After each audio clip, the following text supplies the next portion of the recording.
Hello बच्चों, welcome to my YouTube channel जूजेस स्टडी। मैं हूं ज्योति गुप्ता। मैं लेकर आई हूं 9th क्लास की मैथ्स, जिसकी एक्सरसाइज है 7.2 और क्वेश्चन जो है वो है हमारा तीसरा। ठीक है, तीसरा हमारा क्वेश्चन है। ये कह रहा है त्रिभुज ABC जो है एक समद्विबाहु त्रिभुज है। ठीक है, ABC जो है वो हमारा क्या है, एक समद्विबाहु त्रिभुज है। मतलब हमको क्या करना है, ABC एक, हालांकि इन्होंने चित्र जो है वो हमको दिया है, ठीक है, और एक समद्विबाहु त्रिभुज है। ये देखो, समद्विबाहु त्रिभुज का मतलब समझते हो? समद्विबाहु त्रिभुज का मतलब है ये कोई दो भुजाएं बराबर है, तो हमने ये दो भुजाएं जो हैं वो हमने बराबर कर दी। ये हमारा कौन सा है, ABC। ठीक है, फिर इन्होंने कहा है कि कहाँ चला गया क्वेश्चन, सॉरी यार।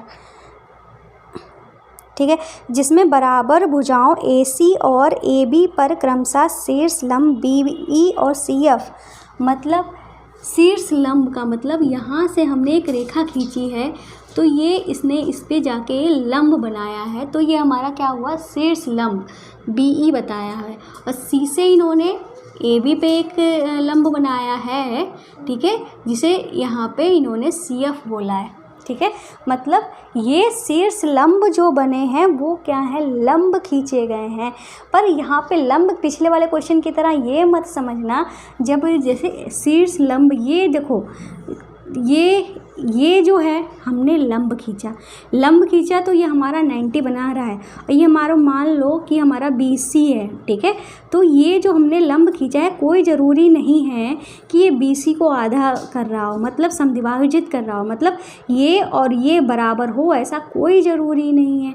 ठीक है, हो सकता है हमारा त्रिभुज जो ऐसा हो, कुछ इस तरीके से हो, यहाँ से लंब खींचा तो क्या ये और ये भुजा बराबर लग रही है, नहीं लग रही है। तो मतलब जब हम शीर्ष लंब खींचते हैं तो कोई ज़रूरी नहीं है वो हमको सामने वाली जिस पे हमारा लंब खींचा जा रहा है उसको समद्विभाजित करें।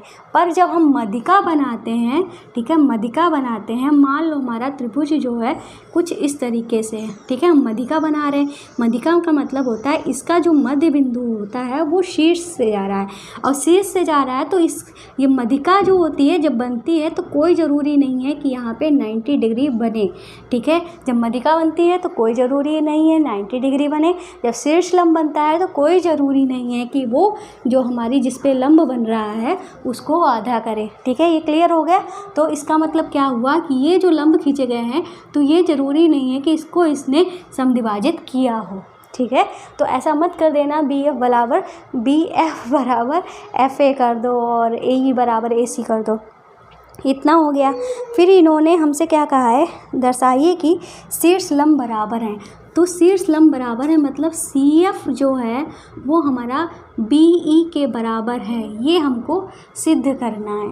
ठीक है, शीर्ष लंब जो है वो बराबर हैं, ये हमको सिद्ध करना है। तो चलिए करते हैं, शुरू करते हैं अपना क्वेश्चन। ठीक है, तो BF और BE हमारे कहाँ पे आ रहे हैं, तो BF जो है, सॉरी, BE जो है ये आ रहा है इस त्रिभुज में। ठीक है, और CF जो है आ रहा है इस त्रिभुज में। तो बात करेंगे इन दो त्रिभुजों की बात करेंगे। तो किसकी बात करने वाले हैं, त्रिभुज ABE तथा त्रिभुज AFC में। ठीक है, किन दो त्रिभुजों की बात की है, एक त्रिभुज ये, एक त्रिभुज ये, इन दो त्रिभुजों की बात की है। तो बात तो कर रहे हैं पर हमें करना क्या है, तो कुछ नहीं करना है। हम अभी तक जो करते आए हैं वो करना है, क्या करना है, हमें इन्हें सर्वांशम प्रूव करवाना है। तो सर्वांशम कैसे प्रूव होता है, तो सर्वांशम करने के लिए हमें तीन चीज़ें जो होती हैं हमारे त्रिभुजों की वो बराबर करनी पड़ती हैं। अगर तीन चीज़ें बराबर हो गई तो समझ लो हमारा त्रिभुज जो है दोनों वो सर्वांशम हो गए। तो हम उनकी कोई भी चीज़ बराबर कर सकते हैं। ठीक है, मतलब संगत चीज़ बराबर कर सकते हैं, कोई भी चीज़ नहीं, संगत चीज़ें बराबर कर सकते हैं। ठीक है, तो पहले चीज़ हमको क्या दिया गया है, ये जो शीर्ष लंब दिया गया है, ठीक है, ये तो हमको दिया ही गया है। तो हम यहाँ पे लिख सकते हैं कोण AFC बराबर है, ठीक है, हमने पहले FC वाला, ठीक है, AFC इधर लिख लेते हैं। ठीक है, AFC इधर है ना, तो इस त्रिभुज के सामने ये लिख देंगे। ठीक है, और इस वाले त्रिभुज में हमारा क्या है, AEB। ठीक है। कोण AEB, इसमें ये हमारा 90 है, इसमें F हमारा 90 है, ठीक है। इसमें हमारा E 90 है, इसमें F 90 है, तो हम यहाँ पे लिख देंगे दोनों ही हमारे कितने के हैं, 90 अंश के हैं, इसलिए हमने इनको बराबर किया है। दूसरी चीज़ हमको क्या दिख रही है, इस त्रिभुज की जब बात करते हैं तो ये एंगल आ रहा है, इस त्रिभुज की जब बात करते हैं तो भी हमारा यही एंगल आ रहा है, मतलब दोनों ही त्रिभुजों में कोण A आ रहा है, मतलब कोण A जो है दोनों में कॉमन है, कॉमन को हिंदी में कहते हैं उभयनिष्ठ, ठीक है। इस तरीके से हमने ये लिख दिया। अब तीसरी चीज़ हमारी क्या बराबर होगी, तो तीसरी चीज़ जो है इन्होंने क्या कहा था कि ये जो है वो हमारा एक समद्विबाहु त्रिभुज है जिसमें AB और AC जो है वो बराबर है, मतलब ये बात जो है इन्होंने दे रखी है, AB जो है AC के बराबर है, तो ये हमको देकर रखा है, तो हम यहाँ पे लिख देंगे दिया है, ठीक है। 3 चीज़ें बराबर होनी चाहिए, तो हमने 3 चीज़ें बराबर कर दी। अब ये हमारा एंगल है, तो एंगल को A लिख दो, ये हमारा एंगल है A लिख दो, और ये हमारी भुजा है तो साइड का S लिख दो। तो हमको क्या मिला, ASA, हम यहाँ पे लिख देंगे ASA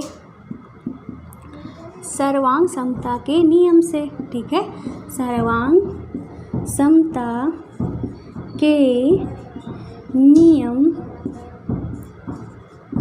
से, ठीक है। सर्वांग समता के नियम से क्या हो जाएगा, हमारा ये जो है वो हमारे सर्वांग सम हो जाएंगे, तो हम यहाँ पे लिख देंगे त्रिभुज ABE सर्वांग सम त्रिभुज AFC, ठीक है। सर्वांग सम हो गए। अब सर्वांग सम हो गए तो अब हम क्या करेंगे भाई, सर्वांग सम तो हमने प्रूव कर दिया, ठीक है, सर्वांग सम हमने प्रूव कर दिया, पर हमें निकालना क्या था, हमें निकालना था जो शीर्ष लंब है वो हमारे बराबर है, ये मतलब CF और BE जो है वो हमारे बराबर है। भाई दोनों त्रिभुजों में CF भी आ रहा है, BE भी आ रहा है, तो हम यहाँ पे लिख सकते हैं, इसलिए अतः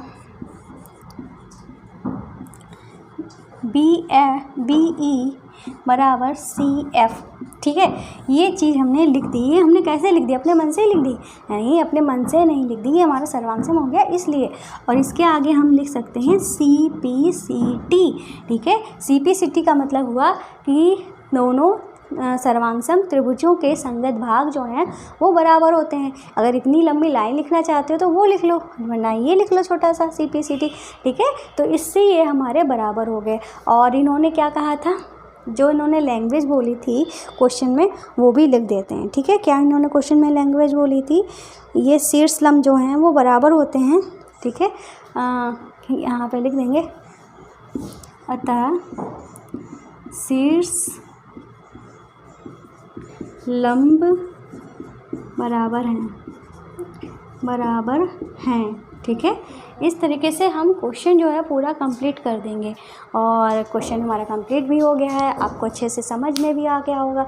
तो आपको क्या करना है, हमारे चैनल को सब्सक्राइब करना है, बेल आइकन को टच करना है और वीडियो को लाइक करना है, पसंद आए तो लाइक करना है, ठीक है, वरना लाइक कर दो, कोई फ़र्क नहीं पड़ता है, ठीक है। और आपको क्या करना है, ज़्यादा से ज़्यादा शेयर करना है, पसंद आए ना आए पर आपको शेयर ज़रूर करना है, ठीक है। और हमारे इन चैनल्स पे जाना है, इनको सब्सक्राइब करना है और टेलीग्राम में ज्वाइन हो जाना, वहाँ पे मैं बहुत सारी प्रैक्टिस कराती हूँ। और लाइव आना मत भूलिएगा 8 बजे।